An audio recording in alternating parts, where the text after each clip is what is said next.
ఈ లోకంలో ఉన్న వాళ్ళకి ఆ బెంగ లేదు. అమ్మా అనొక్కసారి పిలిచి నమస్కారం చేస్తే చాలు, వెంటనే నేనున్నాను రా బిడ్డా అని అమ్మవారు కాపాడుతుంది.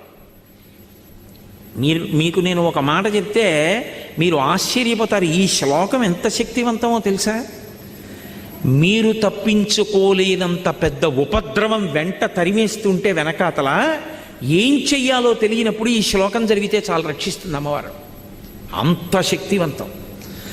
చండీ పరదేవత అనుగ్రహం అంటే అలా ఉంటుంది. అందుకే చండీ చరణవు అని చండీ పరదేవతని స్తోత్రం చేశారు శంకరాచార్యులు వారి ఈ శ్లోకంలో. అటువంటి అమ్మవారి పాదాలు పట్టుకుంటే సంస్కారవంతం చేస్తుంది మనస్సు. ఇక్కడ మీరు నన్ను ఒక ప్రశ్న అడగచ్చు, ఏమండి ఒకవేళ అసలు కోర్కెల మీద వ్యామోహం పోక, అసలు వ్యామోహం అనేటటువంటిది పోతే కదండి ధర్మబద్ధం చేసుకుందామన్న కోరిక. ఆయన అలా చెప్పారు.